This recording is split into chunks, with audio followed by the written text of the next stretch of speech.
नमस्कार मंडळी, हे पिंपळाचं झाड आणि इकडं आमचं खालचं गाव म्हणून आहे. 1983 मध्ये आमच्या गावाचं पुनर्वसन झालं आणि हे इकडचं सर्व खालचं गाव आज नाहीसं झालेलं आहे. आणि खालच्याच गावामधला मारुती अजूनही आमच्या इथं तसाच आहे. आणि इथला मारुती आज अनेक वर्ष झाले पुनर्वसन झालेल्या गावामध्ये वरी नेऊन स्थापना झाली, तिथं त्याची पूजा चालू आहे. आणि या ठिकाणी अजूनही गावातली मंडळी धोंड्याचा महिना असू द्या, सण असू द्या, पाडवा असू द्या, शिमगा असू द्या, इथं येतात आणि इथं नैवेद्य दाखवतात.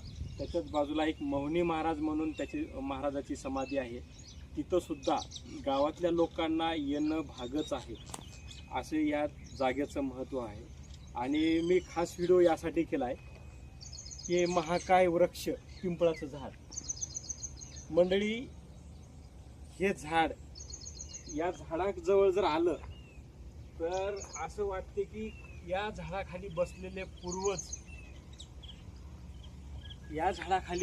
पूर्वज भेटतायत काय.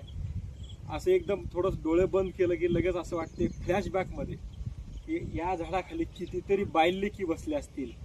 या झाडालाच बायलेकींनी कितीतरी झोका बांधला असेल, पंचमीला झोका बांधले असतील. असंच आता धोंड्याचा महिना सुरू आहे, धोंड्याच्या महिन्यात सुद्धा कितीतरी बायलेकी माहेरी आल्याच्या नंतर या झाडाखाली बसल्या असतील.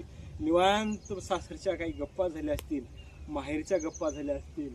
आणि या झाडाच्या खाली कितीतरी बालकं खेळले असतील, उड्या मारल्या असतील. आज ते सुद्धा बालकं म्हातारे होऊन नाहीशी होऊन गेले, म्हणजे देवाज्ञा त्यांची झाली असेल. इतकं जुनं हे महाकाय आमच्या जुन्या गावातलं पिंपळाचं वृक्ष आहे. आणि आता हे बालकं जरी इथं खेळत नसले तरी पाखरांची किलबिल या झाडाखाली अजूनही झाडावर चालू आहे. बघा, इथं तुम्हाला आवाज येत असेल. तर हे असं आमच्या जुन्या गावातलं पिंपळाचं झाड, या झाडाखाली आलं की समाधान वाटते. नक्कीच या झाडासोबत आमचं नातं जोडलेलं आहे. हे खूप म्हणजे खूप माया करणारं आणि प्रेम दाखवणारं हे झाड आहे. आणि या झाडासोबत निश्चितच एक आपुलकी वाटते. आणि त्यासाठीच हा व्हिडिओ केलेला आहे की जेणेकरून हे सांगता आलं पाहिजे. आणि हे झाड भविष्यातही असंच राहावं, वर्षानुवर्ष राहावं. जसं वर्षानुवर्ष जे झाड वाढत आलंय तसंच अजूनही वर्षानुवर्ष झाड राहावं. आणि असंच आम्ही सुद्धा यावं आणि आमची लेकरं सुद्धा या झाडाखाली यावं आणि बसावं आणि पुन्हा काही जुन्या आठवणी ताज्या करावं. धन्यवाद.